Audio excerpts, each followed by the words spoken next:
In this Diablo 4 build video, I'm going to be showing you my Corpse Explosion Necromancer build. This is an insanely high DPS build. I haven't seen anything quite like this. It takes advantage of a couple legendary aspects to make a deadly combination. There are probably many versions of this build floating out there, but in this video I want to show you my take on it and what I've found to work best. So this particular build takes advantage of the aspect of Explosive Mist, which makes it so that your Blood Mist skill will actually trigger Corpse Explosion of corpses around you within a certain radius of you very, very quickly.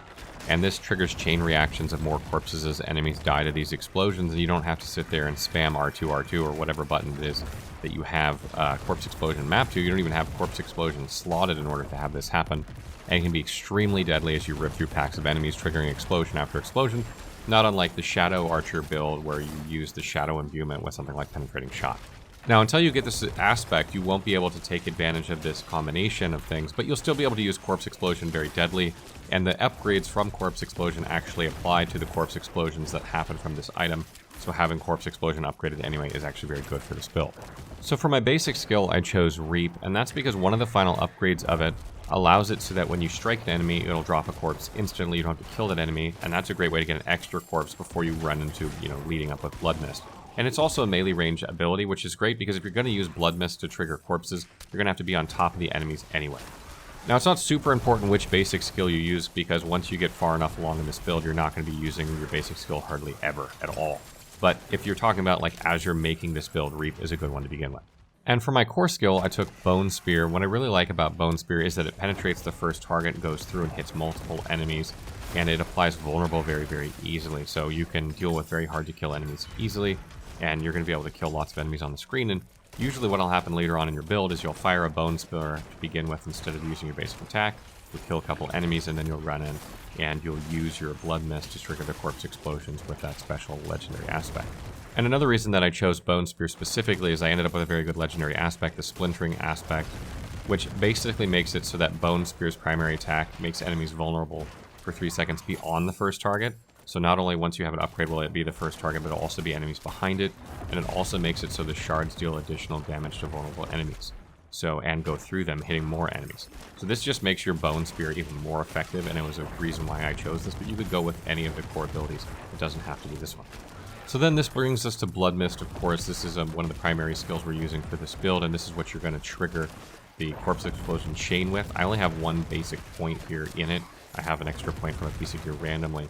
But otherwise, I've taken the upgrades in it in order to get the one that allows you to drop a corpse every second while using this. This will make sure you get at least 3 corpses when using it, and if you hit with Reap first, then it'll be 4 corpses.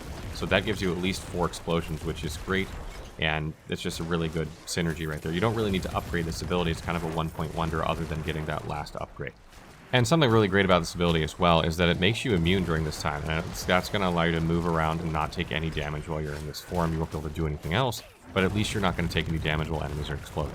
And also, we obviously have Corpse Explosion maxed out here. This is going to make it so each explosion does max possible damage, so you want to make sure you do that. So I want to mention one specific passive here that's very, very important for this build, and you're going to want to make sure that you pick it up very, very quickly, which is Grim Harvest.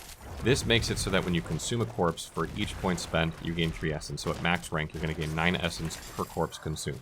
You consume a corpse when you raise a skeleton out of it, or when you use Corpse Explosion or something like that.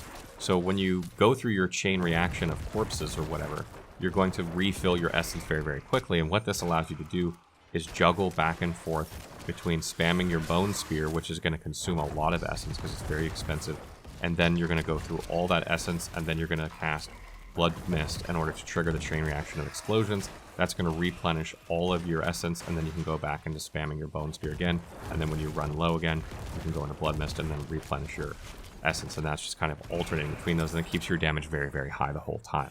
Fueled by Death is also excellent because this is going to increase your damage by 4% for 4 seconds per point spent after you consume a corpse. This is going to max out at 12%. This is very, very good. We don't have enough points here for this build, but if you took this build further, at the full game, launch of the game, you would have this maxed out. Another really good passive here is Necrotic Carapace. What this does is that when a corpse is formed from either your skills, like when you kill an enemy with one of your skills or when your minions kills one, you're going to gain fortify for 2% of your base health per corpse. So at 3 points, this is 6%. You need to reach your full max HP before this kicks in. So you'd have to kill, at 6%, you'd have to kill, 12 or something, I don't know if the math is 15, 16 enemies before you get advantage, something like that, 17 enemies, roughly, before this kicks in. And once it does, you're going to have a damage reduction, and half the damage you take is going to be pulled from that fortified pool instead of your actual HP pool. So it sort of protects you for a while, but you need to build it up very quickly. So this skill, you either want to go like all the way in on it, if you can, if you have the points, or you shouldn't take it. Because you need to be able to kill enemies very, very quickly in order to build it up very, very fast. We do with this build, so it's good to take. Our other two spots are occupied by Raised Skeleton and Golem. This allows you to have summon skeletons out and also have your Golem out. Your Golem is very good at tanking. If you use the active ability of the Golem once out, it'll taunt enemies around it, keeping them off you. You don't really need to do this ever with this build, but just in case you're playing a summoner build, that's a good thing to know. You can also use the Raised Skeleton ability when the skeletons are out also to buff your skeletons for increased attack speed and also heal them a little bit. So know that you can do that periodically with that skill also, but it's not something you really need to do with this build. In terms of Book of the Dead, I have Reapers selected, and there's actually an option here that allows it so that when they attack, they have a chance to spawn a corpse.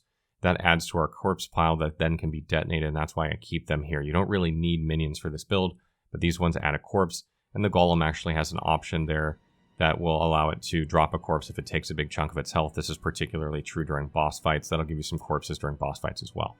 You don't need mages here, so I opted for increased vulnerability damage. Either overpower or vulnerability damage are both good for this build, so make sure you're using one of those. If skeletal mages had an option that would give you corpses in some way, I would have kept them, but they don't, so we don't have that here.